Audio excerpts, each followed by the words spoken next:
नमस्कार, MB news में आपका स्वागत है। मैं हूं आपके साथ काव्या नौटियाल और आप देख रहे हैं राजधानी लाइव।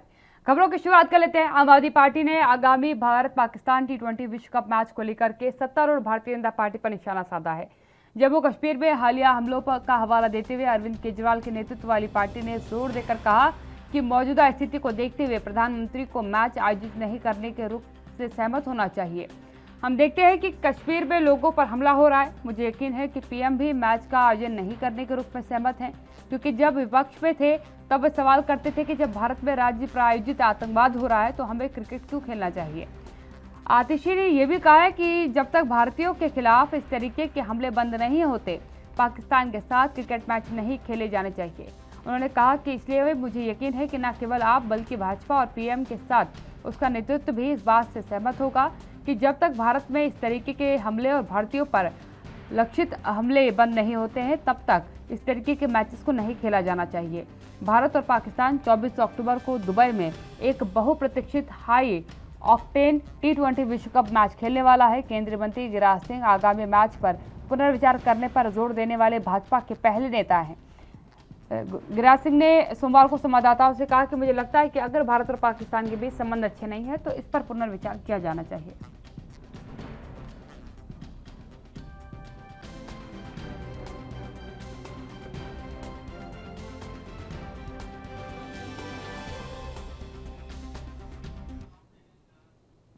राजीव तिवारी हमारे संवाददाता हमारे साथ दिल्ली से लाइव जुड़ चुके हैं।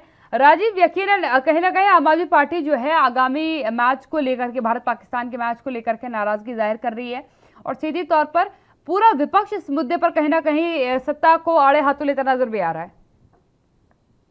देखिए, बिल्कुल सही कहा आपने। यहाँ पर बात करें जिस तरीके से लगातार कहीं ना कहीं कश्मीर के अंदर जो विवाद हो रहा था और कहीं ना कहीं आतंकी हमले बार बार देखने को मिल रहे थे, उसी को लेकर अब विपक्ष जो है वो लगातार कह सकते हैं हमलावर होता हुआ नजर आ रहा है। और कहीं ना कहीं अब कह सकते हैं जो T20 जो मैच है उसको लेकर भी अब कहीं ना कहीं आम आदमी पार्टी ने कहा गया कि केंद्र सरकार इसको रद्द करे, ताकि क्योंकि जिस तरह में भाजपा जो थी वो कहीं ना कहीं जब विपक्ष के अंदर थी तो लगातार कहीं ना कहीं इसी तरीके की आवाज भी भाजपा की तरफ से उठती नजर आती थी, क्योंकि लगातार वो भी ये कहते थे कि जिस तरीके से कश्मीर के अंदर आतंकी हमले हो रहे हैं, भारत के अंदर आतंकी हमले हो रहे हैं, तो उसको लेकर भी भारत से पाकिस्तान से कोई भी बातचीत नहीं होनी चाहिए थी और ना ही मैचों को खिलाना चाहिए, खिलाड़ियों को खिलाना चाहिए था। मगर जिस तरीके से अब जब भाजपा जो है जो सत्ता के अंदर है तो कहीं ना कहीं उनके कह सकते हैं उनके लिए भी कहीं ना कहीं आवाज उठती नजर आ रही है। और विपक्ष जो है वो अपनी भूमिका निभाते हुए लगातार सरकार से यही अपील कर रहा है कि जब जिस तरीके से भारत के अंदर जो पाकिस्तानी अटैक हो रहे हैं, हमले हो रहे हैं, आतंकी हमले हैं कश्मीर के अंदर भी, और लगातार कहीं ना कहीं दिल्ली के अंदर भी कुछ आतंकी पकड़े गए थे, तो उनको लेकर भी कहीं ना कहीं अब लगातार कहीं ना कहीं सरकार को घेरा जा रहा है। और सीधे सीधे कहें तो T20 जो मैच है उसको रद्द करने की मांग की जा रही है। अब देखना होगा केंद्र सरकार इस तरफ कितना बड़ा कदम उठा सके, मगर अभी तक केंद्र सरकार की तरफ से इसके मैचों के लिए कोई भी कदम उठता हुआ नजर नहीं आ रहा है। जी बिल्कुल राजीव, लेकिन अहम बात है कि तारीख दूर नहीं है, तारीख बहुत निकट है मैच की, और अगर अभी इस पर पुनर्विचार नहीं हुआ तो आगामी समय में सरकार के ऊपर कई गंभीर आरोप भी लग सकते हैं।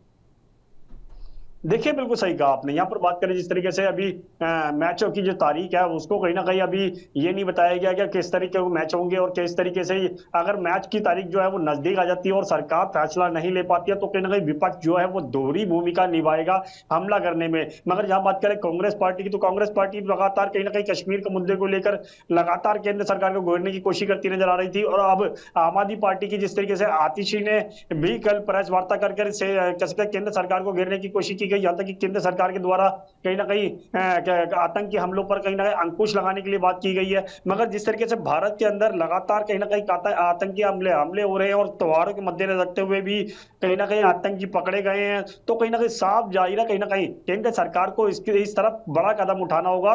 पाकिस्तान से जब भी कोई बातचीत का रास्ता अपनाना चाहिए या फिर मैचों की जो खेलने की प्रक्रिया वो बाद में अपनानी चाहिए, क्योंकि जब से सबसे पहले है आतंकी हमलों को रोकना, और यही चीज जिम्मेवारी जो है वो केंद्र सरकार की बनती है। और केंद्र सरकार की तरफ से अभी तक कोई भी रास्ता निकलता हुआ नजर नहीं आ रहा, और जो विपक्ष है वो लगातार इसी मुद्दों को लेकर लगातार केंद्र सरकार को घेरने की कोशिश भी की जा रही है। जी बिल्कुल राजीव, एक अहम चीज है कि पूरे विपक्ष की बात करें, क्योंकि असदुद्दीन ओवैसी की तरफ से कल बयान सामने आया। उन्होंने कहा कि पहले जब बॉर्डर पर सैनिक मारे जाते थे तब आप कहते थे कि मनमोहन सिंह जो है बिरयानी खिला रहे हैं पाकिस्तानियों को। आज हमारे नौजवान शहीद हो गए हैं। हालिया जो जितने एनकाउंटर्स की घटनाएं सामने आई हैं, बड़ी सफलता हमें भी हासिल हुई, लेकिन हमने अपने नौजवानों को खोया है। इसका बदला क्या हम इस तरीके से लेंगे कि हम उनके साथ क्रिकेट मैच खेलेंगे?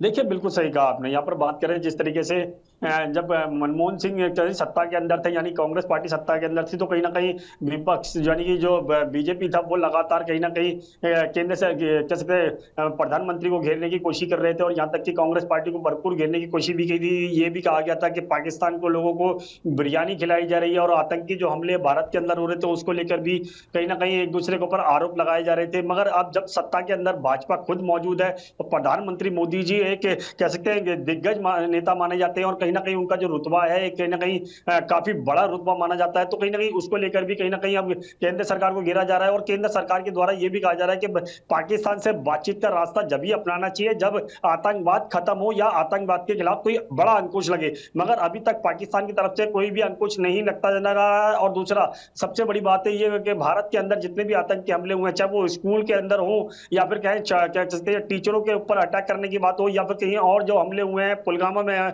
जो हमले हुए हैं, जो भारतीय जवान जो शहीद हुए हैं, उनको लेकर भी कहीं ना कहीं बड़े कदम उठाने के लिए केंद्र सरकार से कहा जा रहा है। मगर जिस तरीके से विपक्ष लगातार घेरने की कोशिश कर रहा है केंद्र सरकार को, उससे साफ जाहिर है केंद्र सरकार की मुश्किलें जरूर बन रही है, मगर केंद्र सरकार की तरफ से अभी तक कोई बड़ा कदम उठता नजर नहीं आ रहा। और कहीं ना कहीं जो खेलों की जो तारीख है वो भी कहीं ना कहीं नजदीक आती नजर आ रही है, और कहीं ना कहीं T20 जो मैच होंगे वो कहीं ना कहीं एक यही सवाल खड़े करते नजर आएंगे, क्योंकि विपक्ष जिस तरीके से घेरने की कोशिश कर रहा है उससे साफ जाहिर है कहीं आने वाले दिनों के अंदर कहीं ना कहीं केंद्र सरकार की मुश्किलें बनेगी। मगर यहाँ पर केंद्र सरकार को समझना होगा कि मैच जरूर खेल सकते हैं, मगर कहीं ना कहीं जो आतंकवाद है जो पाकिस्तान की तरफ से करा जा रहा है वो कहीं ना कहीं उस पर अंकुश लगे, और उसको लिए कहीं ना कहीं पाकिस्तान को थोड़ा बहुत सबक सिखाना होगा, या फिर आतंकवाद पर बड़ा अंकुश लगाने के लिए कहीं बड़ी कार्रवाई करनी होगी। मगर अभी तक केंद्र सरकार की तरफ से सिर्फ विश्वास दिलाया जा रहा है, ना कि कोई बड़ा कार्रवाई करते हुए नजर आ रहे हैं। जी बिल्कुल। एक और अहम चीज़ राजीव यहाँ पर सामने आती है। अगर हम पाकिस्तान के मुद्दे पर बात करते हैं तो भारतीय जनता पार्टी पहले भी क्लियर कर चुकी थी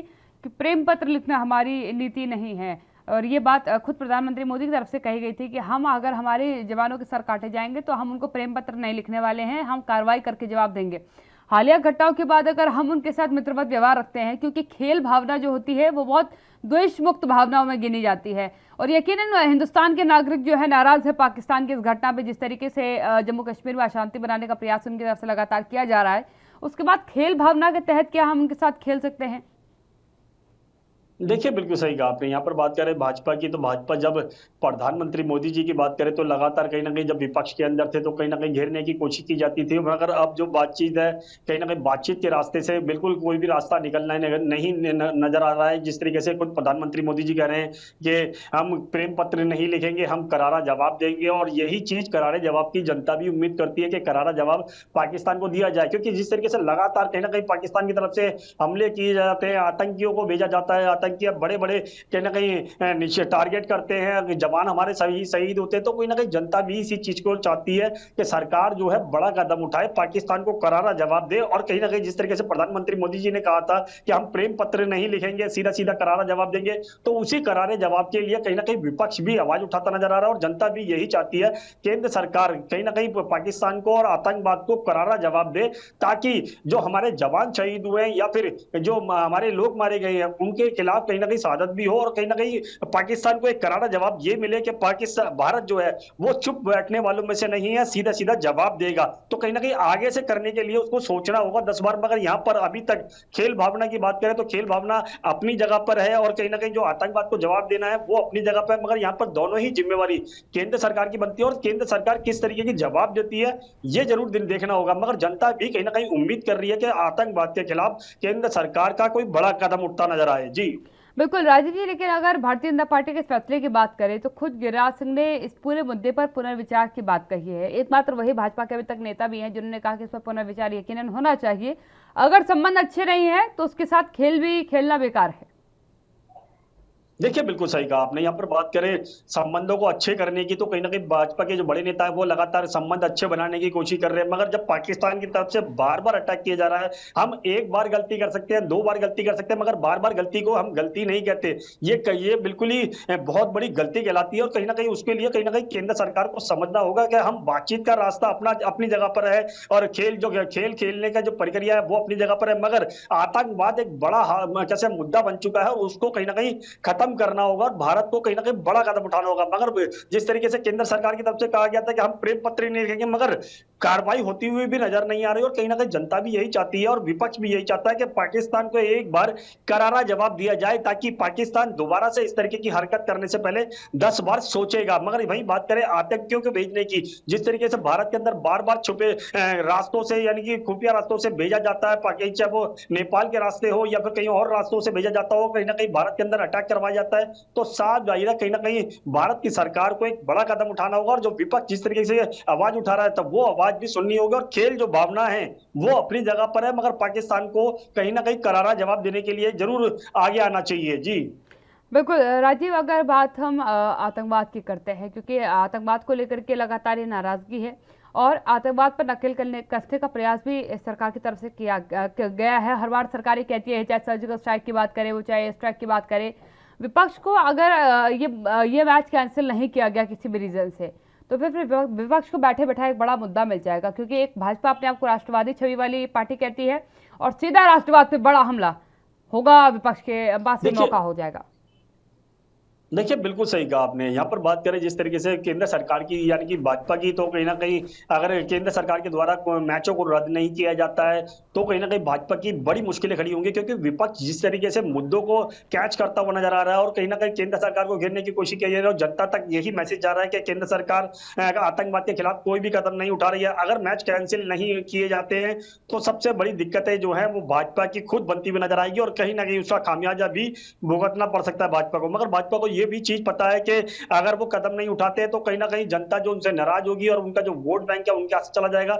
तो कहीं ना कहीं भाजपा को समझना होगा, भाजपा के बड़े नेताओं को समझना, चाहे वो अमित शाह हो, राजनाथ सिंह हो, या फिर कह सकते हैं मोदी जी हो, लगातार कहीं ना कहीं उनको समझना होगा कि किस तरीके का जवाब देना है पाकिस्तान को, आतंकवाद को किस तरीके से खत्म करना है, और सबसे बड़ी बात जो कश्मीर के अंदर बार बार अटैक होते हैं उनको लेकर किस तरीके का विराम लगाना होगा, आतंकवाद को किस तरीके का कंट्रोल करना होगा। ये सारी चीज पता होने के बाद भी कहीं ना कहीं लापरवाही देखने को मिल रही है। मगर यहाँ पर बात करें सरकार जब तक कदम नहीं उठाएगी, तो कहीं ना कहीं विपक्ष को भी भूमिका मिलेगी, और विपक्ष जो है वो लगातार केंद्र सरकार को घेरता हुआ नजर आएगा, और यही चीज का उसका खामियाजा भी भुगतना पड़ सकता है। मगर आने वाले दिनों के अंदर क्या केंद्र सरकार के द्वारा कोई कदम उठाया जाता है या आतंकवाद के ऊपर कंट्रोल किया जाता है, ये जरूर देखना होगा। जी बिल्कुल राजीव, क्योंकि जब ऐसे मुद्दे होते हैं, क्योंकि सेना से बड़ा भावनात्मक जुड़ाव है हिंदुस्तान के लोगों का, और आतंकवाद से एक तरफा नफरत आप कह सकते हैं कि हिंदुस्तान के लोग करते हैं, क्योंकि इस नफरत के भेंट जो है हमारे आम नागरिक और हमारी सेना के जवान चढ़ जाते हैं। आम जनमानस की अगर मैं बात करूं या जनमत की मैं बात करूं, क्योंकि एक बड़ा जनमत ही एक बड़ा फैसला लेने में कहीं ना कहीं निर्णायक भूमिका निभाता है, तो क्या लगता है आपको कि जनमत के आधार पर ये फैसला लिया जा सकता है, या विपक्ष प्रेशर कर सकता है कि जनमत एक बार इस बात का लीजिए कि क्या हमें मैच करवाना चाहिए या नहीं करवाना चाहिए? देखिए सही की बात करी आपने। यहाँ पर बात करें जनता की और जनमत के आधार पर ही कहीं ना कहीं बड़े फैसले लिए जाते हैं, मगर सरकार की तरफ से अभी तक मैचों को लेकर कोई भी बड़ा फैसला नहीं लिया जा रहा है। और दूसरी बात करें जिस तरीके से अरविंद केजरीवाल के द्वारा और उनकी पार्टी के द्वारा कहीं ना कहीं आवाज उठाई गई कि मैचों को रद्द करना चाहिए, क्योंकि पाकिस्तान जिस तरीके से हमलावर कहीं ना कहीं होता नजर आ रहा है, पाकिस्तान कश्मीर के अंदर अटैक करवाता हुआ नजर आ रहा है, और खुफिया रास्ते से कहीं ना कहीं भारत के अंदर प्रवेश करने की कोशिश की जाती है, तो उससे कहीं ना कहीं बड़ा कदम उठाना चाहिए केंद्र सरकार को। दूसरा सबसे बड़ी बात है जो मैचों की जो खेल भावना की जो कह सकते हैं प्रक्रिया है वो अपनी जगह पर है, मगर जिस तरीके से आतंकवाद फैल रहा है उसको लेकर भी कहीं ना कहीं अंकुश लगाना चाहिए, और कहीं ना कहीं उस पर पाबंदी लगानी चाहिए, कि ताकि सबसे बड़ी बात है भारत के जो जितने भी रास्ते हैं उनके द्वारा जो भी व्यक्ति चाहे खुफिया रास्ते से हो या किसी भी तरीके से अंदर आने की कोशिश करते हैं उन पर कार्रवाई होनी चाहिए।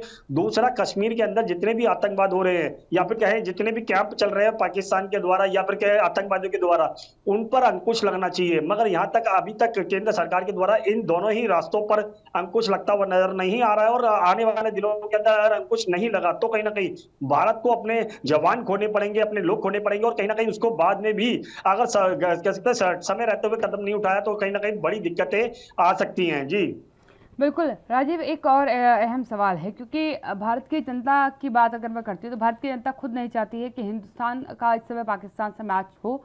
यकीनन ये एक रोचक मैच होता है, क्योंकि जब हिंदुस्तान पाकिस्तान एक साथ जो है फील्ड पर उतरते हैं खेलने के लिए, लेकिन इस समय के हालात बिल्कुल विपरीत हैं, क्योंकि एक लंबे समय से पूरा प्रयास जम्मू कश्मीर में जो है अशांति फैलाने का किया जा रहा है, और सब जानते हैं कि इसके पीछे कहीं ना कहीं पाकिस्तान का हाथ होता है। आतंकी जो लगातार पकड़े जा रहे हैं वो अपने आप को पाकिस्तान का नागरिक बता रहे हैं, वहां से ट्रेंड नागरिक बता रहे हैं। तो हिंदुस्तान की जनता भी नहीं चाहती है कि मैच कराया जाए। तो क्या लगता है आपको कि क्या सरकार इस प्रेशर में आकर के अपने निर्णय में कुछ बदलाव करेगी?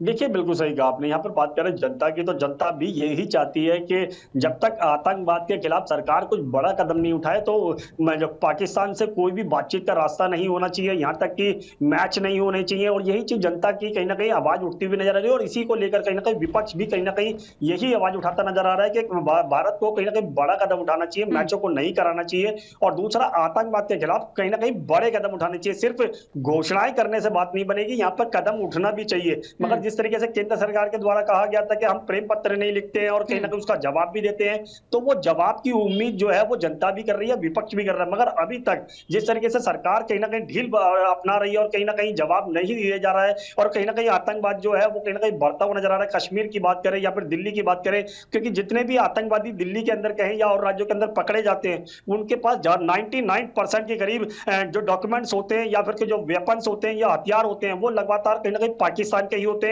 और लगातार वो जो पकड़े जाते हैं वो भी यही कहते हैं कि हमने पाकिस्तान से ट्रेनिंग ली है, इस कैंप से ट्रेनिंग ली है, इस लश्करी आतंकी से उन्होंने संगठन से जुड़े हुए हैं। तो साफ जाहिर है कहीं ना कहीं भारत को बड़ा कदम उठाना होगा और इन चीजों को समझना होगा कि भारत के अंदर कोई भी गतिविधि होती है तो उसकी जिम्मेवारी कहीं ना कहीं पाकिस्तान की बनती है, और भारत उसको खिलाफ कहीं ना कहीं कार्रवाई करे। मगर देखना होगा वो कार्रवाई कब होती है, और इसकी उम्मीद जो है वो जनता भी कर रही है और कहीं ना कहीं विपक्ष भी कर रहा है। जी बिल्कुल, धन्यवाद राजीव जी मेरे साथ जुड़ने के लिए। राजीव तिवारी दिल्ली से मेरे संवाददाता मेरे साथ लगातार बने हुए थे। यकीनन जनहित की भावना को देखते हुए और जनमत को देखते हुए सरकार को इस पर निर्णय लेना पड़ेगा, क्योंकि विपक्ष लगातार इस पूरे मुद्दे पर दबाव बनाता नजर आ रहा है। अगली खबर को कर लेते हैं। प्रधानमंत्री नरेंद्र मोदी आज कुशीनगर इंटरनेशनल एयरपोर्ट का उद्घाटन करेंगे।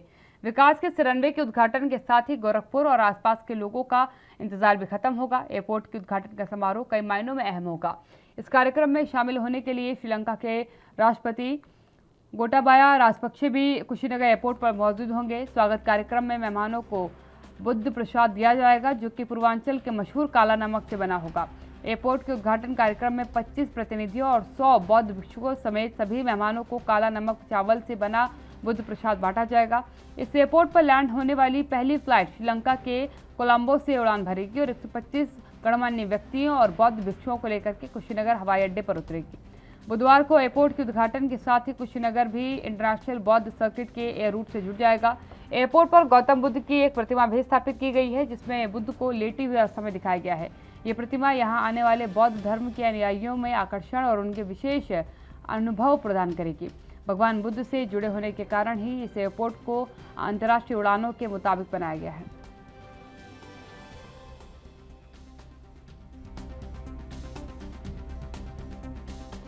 तो कुशीनगर को आज एक बड़ी सौगात मिलने जा रही है। आपको बता दें कि इंटरनेशनल एयरपोर्ट कुशीनगर को मिलने वाला है, और अहम चीज़ ये है कि पहली फ़्लाइट की अगर आप बात करते हैं तो श्रीलंका से पहली फ़्लाइट जो है वो पहुंचेगी कुशीनगर, और एक तरीके से आप कह लीजिए कि एक अच्छा पहले से आप कह सकते हैं। इसके साथ ही बौद्ध धर्म से जुड़े एयर रूट्स की जब हम बात करते हैं तो उस एयर रूट में अब कुशीनगर भी जोड़ दिया गया है। और स्वागत कार्यक्रम की बात करें तो जो बुद्ध प्रसाद होता है वो लोगों को दिया जाएगा, और खासकर वो पूर्वांचल के मशहूर नमक से बना होगा।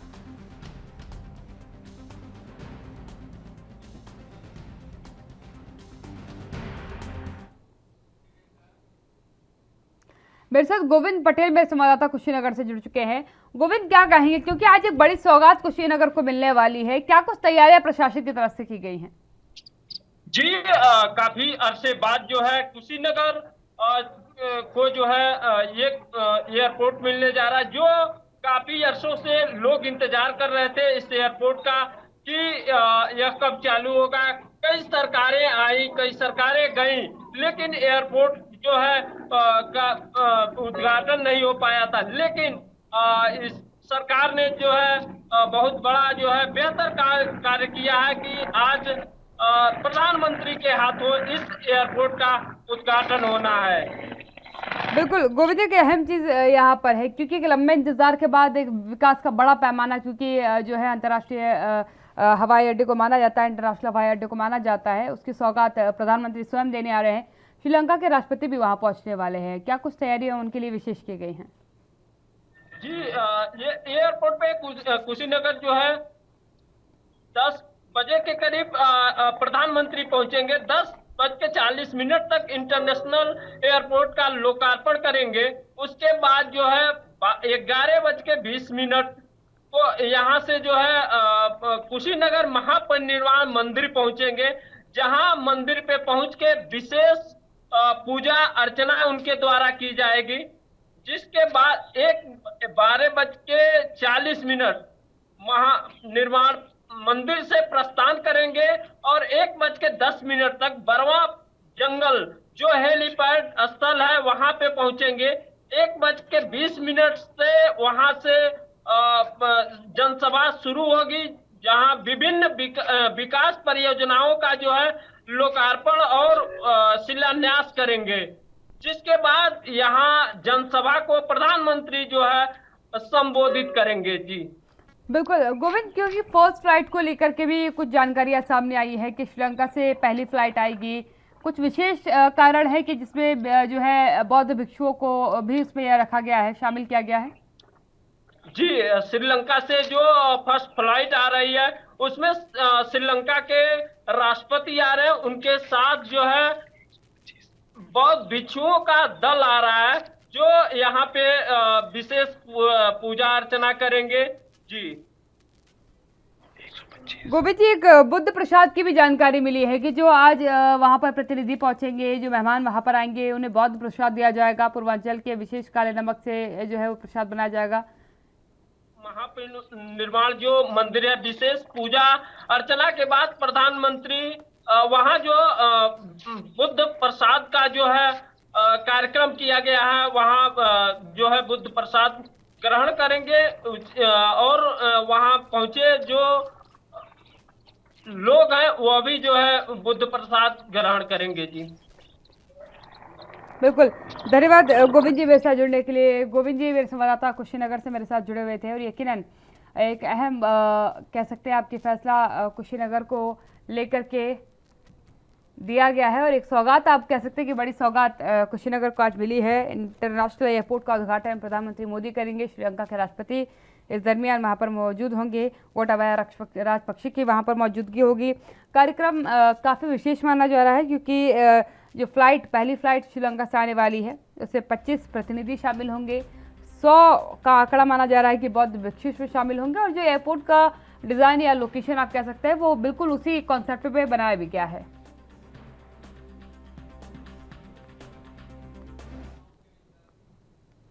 सुखपाल सिंह खेरा का विधानसभा की सदस्यता से इस्तीफे को स्वीकार कर लिया गया है। खेरा ने 3 जून को जो है कांग्रेस में वापसी करने के साथ ही विधानसभा की सदस्यता से इस्तीफा दिया था।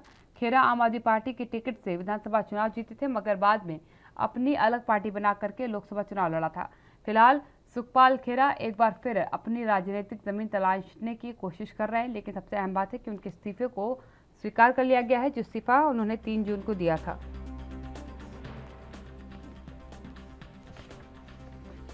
आपको बता दें कि सुखपाल सिंह खेरा का विधानसभा की सदस्यता से दिया गया इस्तीफा जो है उसे अब स्वीकार कर लिया गया है और खेरा ने क्योंकि 3 जून को जो है कांग्रेस में वापसी करने के साथ ही विधानसभा की सदस्यता से इस्तीफा दिया था। खेरा आम आदमी पार्टी की टिकट से विधानसभा चुनाव जीते थे, जिसके बाद अलग पार्टी बना करके उन्होंने लोकसभा चुनाव लड़ा था, लेकिन अब जो है एक बार फिर सुखपाल खेरा जो है वो अपनी राजनीतिक जमीन तलाशते नजर आ रहे हैं।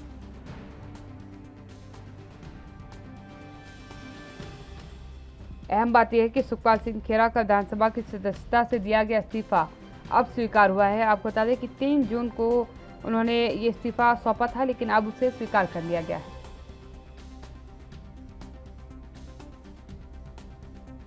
बता दें कि खेरा आम आदमी पार्टी की टिकट से विधानसभा चुनाव जीते थे, मगर बाद में अपनी अलग पार्टी बना करके लोकसभा चुनाव लड़ा था। फिलहाल सुखपाल खेरा इस समय अपनी जो राजनीतिक जमीन है उसे तलाशने का प्रयास कर रहे हैं।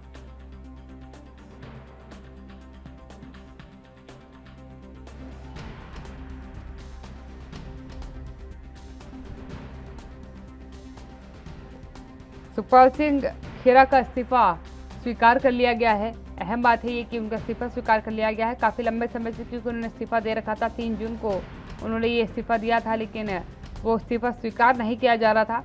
अब जाकर के उनके इस्तीफे को स्वीकार किया गया है। आपको बता दें कि आम आदमी पार्टी की टिकट से विधानसभा चुनाव जीते थे सुखपाल सिंह खेरा, लेकिन उसके बाद अपनी अलग पार्टी बना करके उन्होंने लोकसभा का चुनाव लड़ा था और फिलहाल इस समय वो अपनी राजनीतिक जमीन तलाशने का पूरा प्रयास करते नजर आ रहे हैं।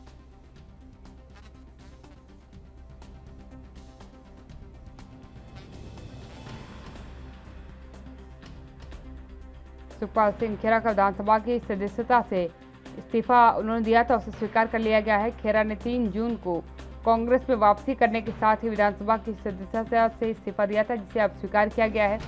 खेरा आम आदमी पार्टी की टिकट से पिछली बार जो है विधानसभा चुनाव जीते थे, मगर उसके बाद उन्होंने अपनी पार्टी बनाई, लोकसभा चुनाव जीता था, लड़ा था उन्होंने इस चुनाव को। जीत उन्होंने आम आदमी पार्टी की टिकट से की थी।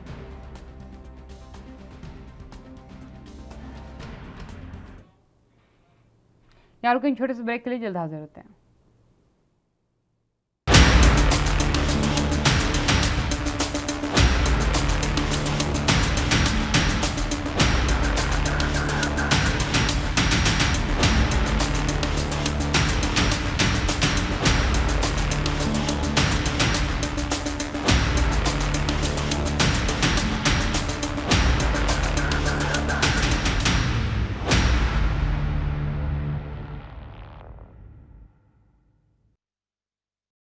ब्रेक में आपका स्वागत है। मेरे साथ मेरे ब्यूरो चीफ पंजाब से कुलवीर दीवान जुड़ चुके हैं। कुलवीर दीवान जी, सुखपाल सिंह खेरा का फाइनली जो है इस्तीफा स्वीकार कर लिया गया है। इतना लंबा समय क्यों लगा आखिरकार इस्तीफा स्वीकार होने में उनके?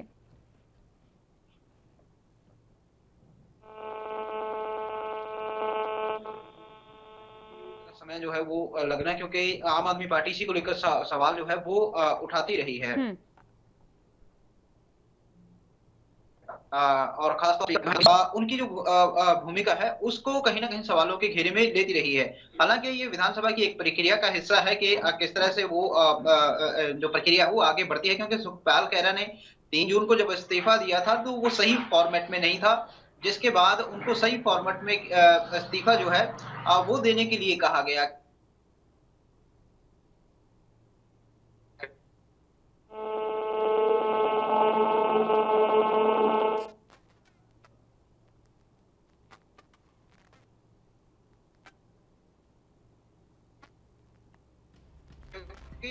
विधानसभा में तो उसमें नहीं रहते,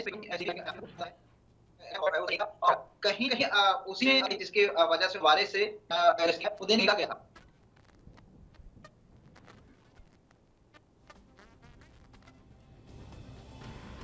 कुलवीर जी, एक अहम बात है, क्योंकि देखिए अभी पिछली बार के चुनाव की अगर बात करें तब तो आम आदमी पार्टी से चुनाव लड़के वो जीत गए थे, उसके बाद अपना अलग दल ही बनाया। अब आगामी स्थिति क्या होने वाली है?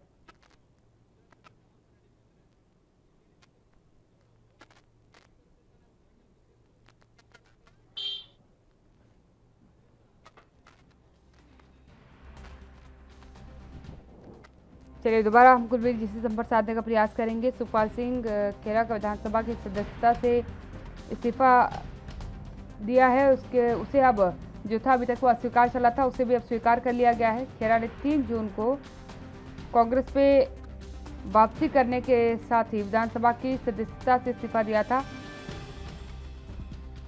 खेरा आम आदमी पार्टी की टिकट से विधानसभा चुनाव जीते थे, मगर बाद में अपनी अलग पार्टी बना करके लोकसभा चुनाव लड़ा था। फिलहाल सुखपाल खेरा जो है इस समय अपनी एक प्रयास कर रहे हैं, ज़मीन को तलाशने का राजनीतिक प्रयास किया जा रहा है कि किसी तरीके से वो बेहतर स्थितियों पर पहुंच सके।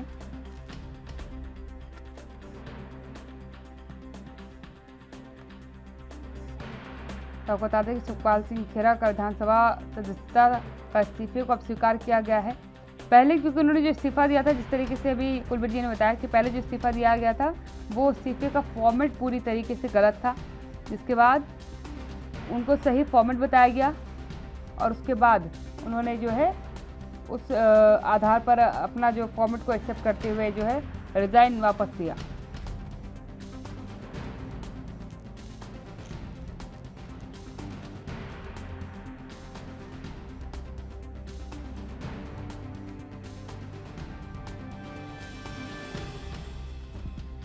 कुलवीर दीवान जी मेरे साथ एक बार फिर जुड़ चुके हैं फोन लाइन पर।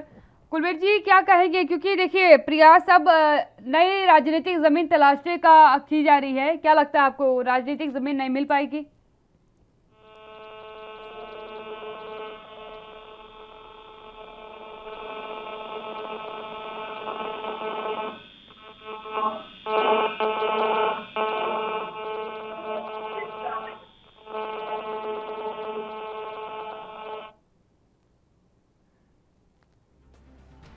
चलिए, लग रहा है कि नेटवर्क्स का कुछ इशू हो रहा है जिसकी वजह से संपर्क नहीं हो पा रहा है, लेकिन यकीनन अपने आप में एक बड़ी खबर। सुखपाल सिंह खेरा का विधानसभा की सदस्यता से दिया गया इस्तीफा स्वीकार कर लिया गया। एक लंबा इंतजार इसको लेकर के हुआ है, लेकिन अब फाइनली इसे एक्सेप्ट कर लिया गया है।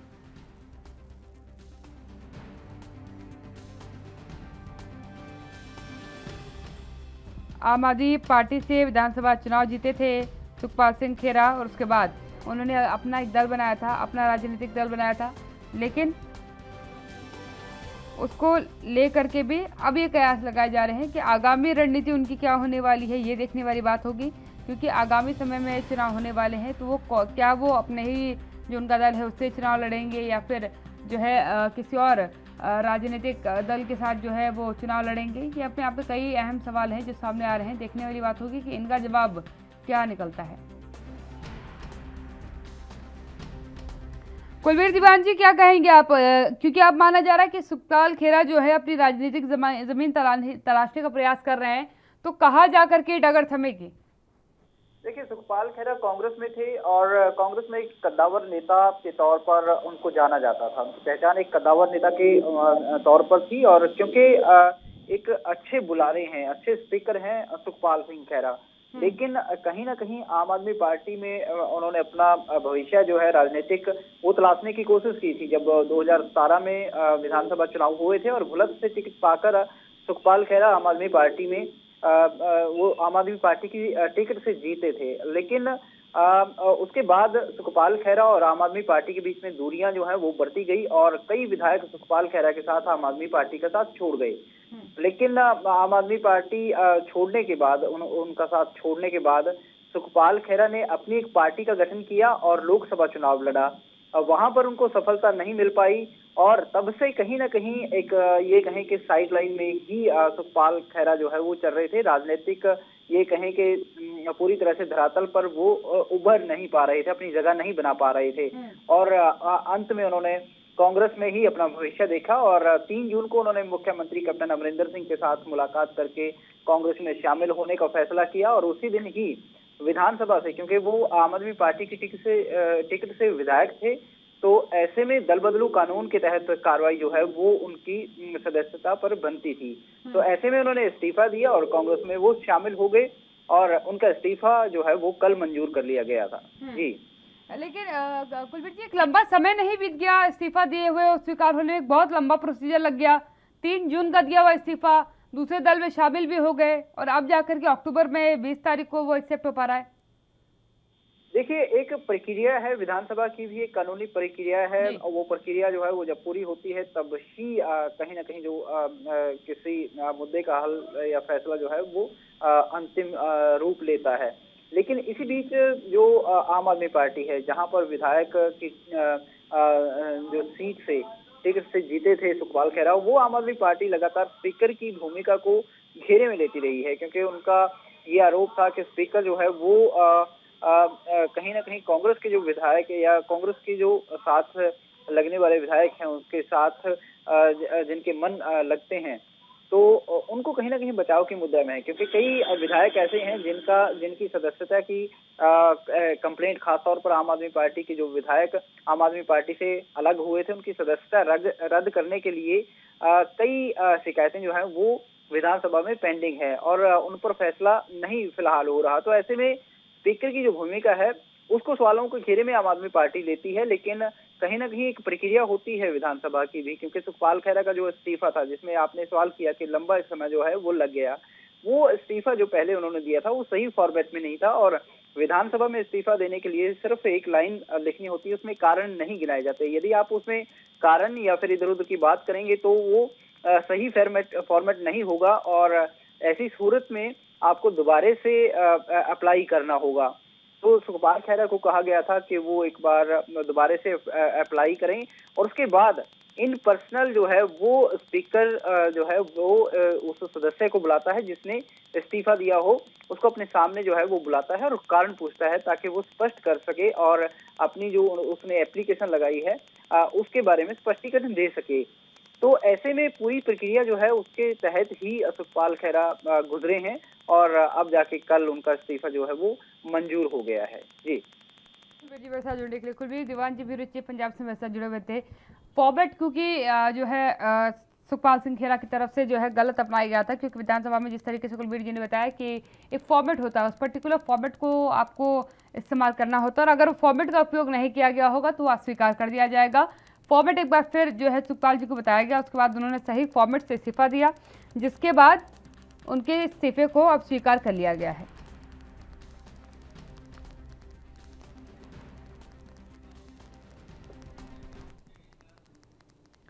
महाराष्ट्र सरकार ने कोरोना काल में जारी ब्रेक द चेन में बदलाव करते हुए आगामी 22 अक्टूबर से होटल और फैमिली रेस्टोरेंट्स को रात 12 बजे तक खुला रखने का, खाने पीने का दुकानों का 11 बजे तक खुला रखने का जो नया आदेश से जारी किया है, जिसके चलते कई होटल व्यवसायियों ने सरकार के फैसले का जोरदार स्वागत करते हुए खुशी जाहिर की है, जिसमें कांदिवली लिंक रोड पर बने महेश फैमिली रेस्टोरेंट और बार से जुड़े होटल प्रबंधक और वेटरों में भी खुशी की लहर दौड़ पड़ी। हालांकि इस दौरान कई ग्राहकों ने भी खुशी जाहिर की है। होटल प्रबंधक के अनुसार सरकार द्वारा जारी गाइडलाइंस का पालन समय समय पर करने का आश्वासन भी दिया गया है।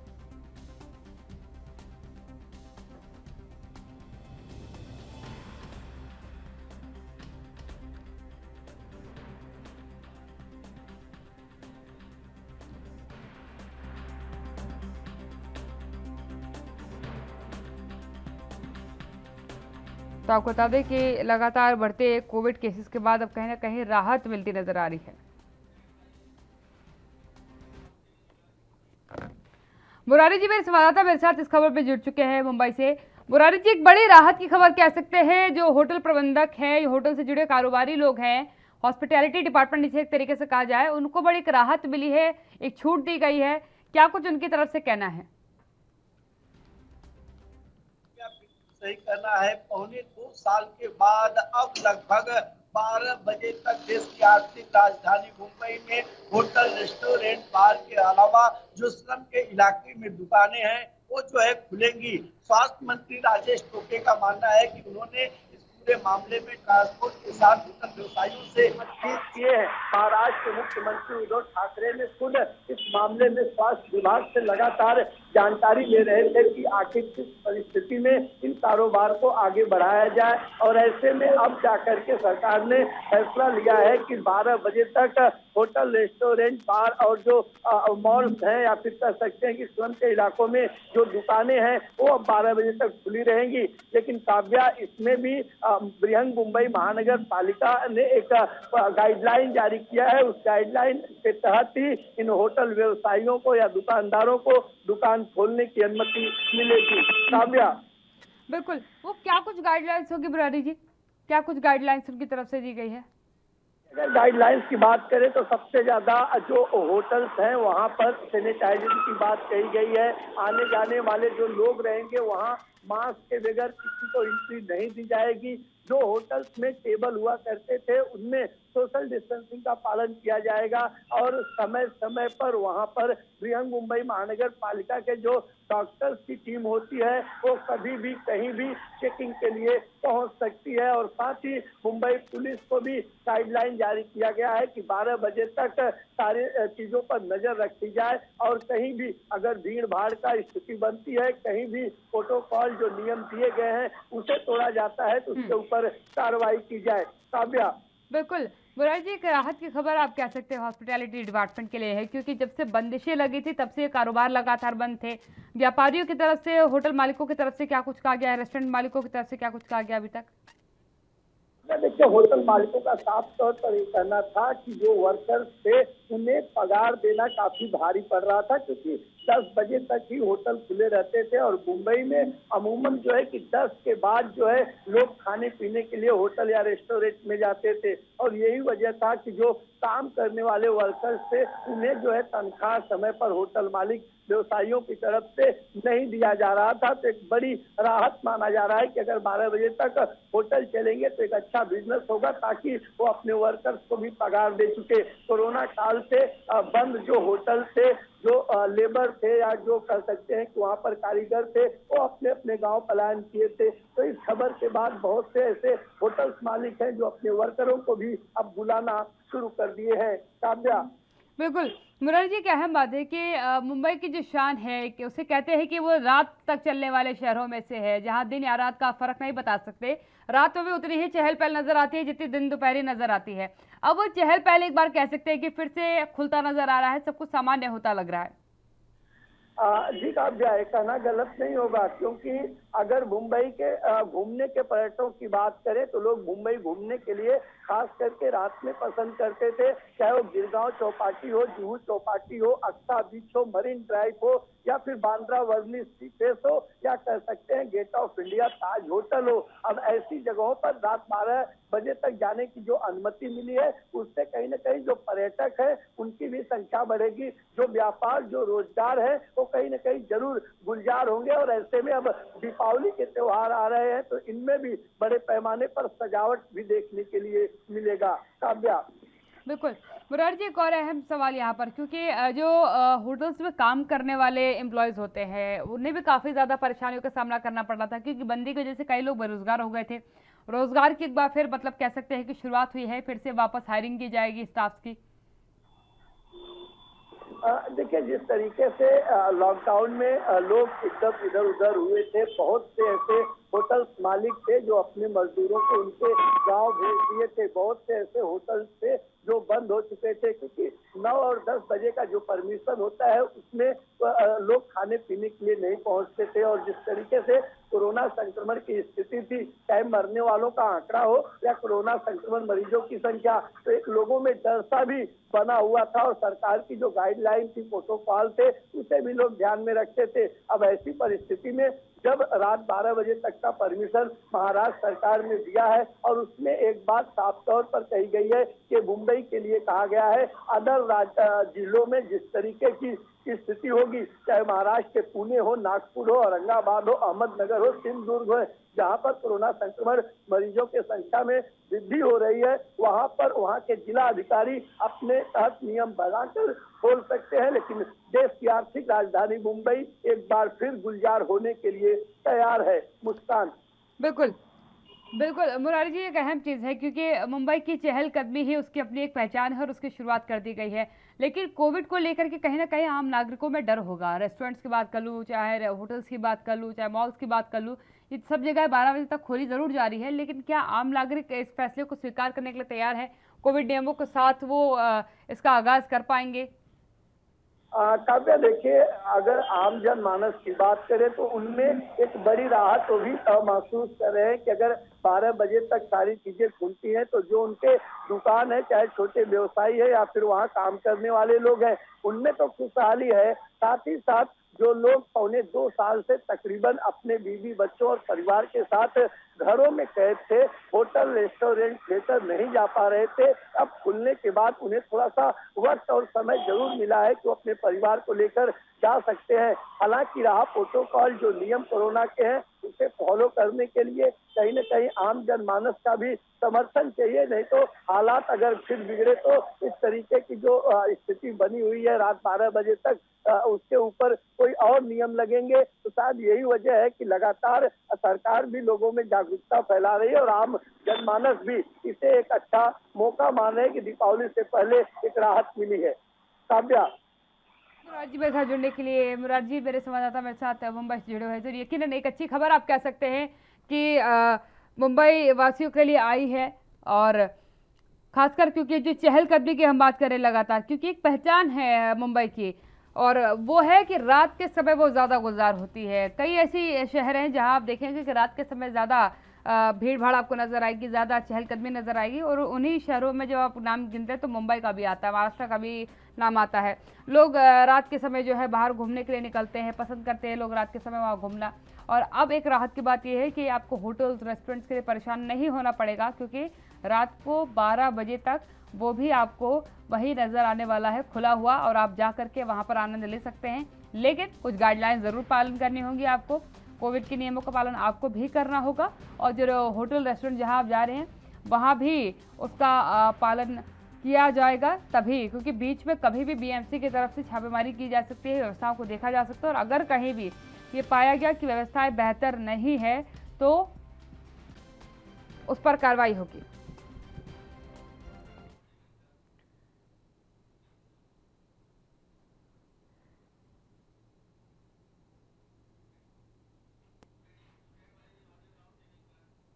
सत्यप्रकाश सोनी मेरे साथ, मेरे संवाददाता मुंबई से जुड़ चुके हैं। सत्यप्रकाश, एक अहम बात है कि महाराष्ट्र को, मुंबई को एक बड़ी राहत मिली है, क्योंकि मुंबई में 12 बजे तक अब होटल रेस्टोरेंट बार जो है वो खुल पाएंगे, यानी कि फिर एक बार चहलकदमी नजर आएगी। महाराष्ट्र सरकार ने मुंबई को लगभग पूरी तरह से अनलॉक कर दिया है, क्योंकि जिस तरह से लगातार मुंबई महाराष्ट्र में कोरोना की रफ्तार थी वो कहीं न कहीं अब लगाम लगते हुए दिख रही। इसी लिहाज से महाराष्ट्र सरकार ने होटलों को 12 बजे तक और आम दुकानों को 11 बजे तक खोलने की परमिशन दे दी है।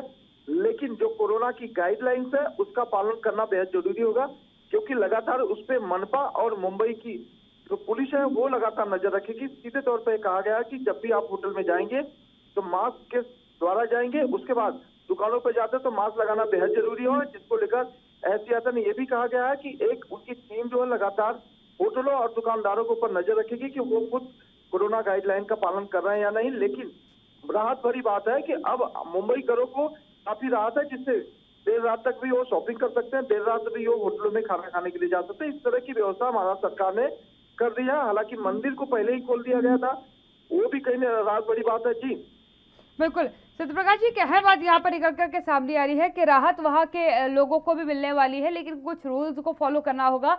मुंबई के अगर अलावा बाकी जगहों की बात करें, क्योंकि वहाँ का निर्णय जो है जिला प्रशासन में छोड़ा गया है, तो क्या अभी तक कहीं से खबर आई है कि राहत दी हो जिला प्रशासन ने? बिल्कुल नहीं। देखिए, कोरोना की जो संख्या है वो मुंबई में अब फिलहाल ना के बराबर है और मौत के आंकड़े भी लगभग नहीं के बराबर है। ऐसे में जिला प्रशासन को आदेश दिया गया है कि अगर कोरोना संक्रमित संख्या 5 से ज्यादा किसी भी बिल्डिंग, सोसाइटी या इलाके में मिलते हैं, उस बिल्डिंग को क्वारंटीन किया जाएगा। लेकिन पिछले 2 महीने से देखा जा रहा है कि इस तरह की कोई शिकायत नहीं है। फिलहाल जिला प्रशासन की लगातार नजर रहेगी, क्योंकि जिला प्रशासन का ही आदेश दिया गया है कि कोरोना गाइडलाइन को जो नियम है उसको पालन करवाना बेहद जरूरी है।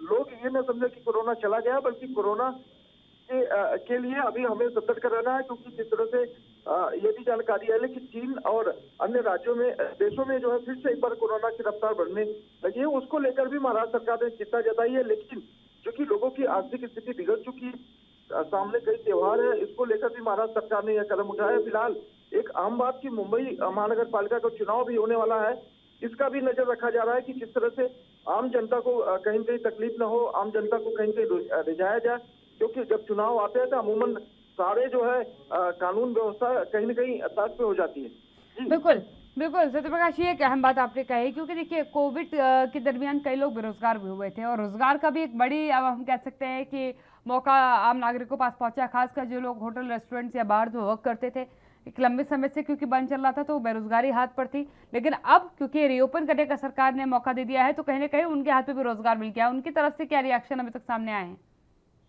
देखिए, सीधे तौर पर होटलियर का कहना है कि वो काफी दिनों से महाराष्ट्र सरकार से मांग कर रहे थे कि वह उन्हें 12 बजे तक होटल चलाने की अनुमति दे, क्योंकि अमूमन होटल जो है रात 8 बजे से लेकर 12 बजे तक ही चलते हैं।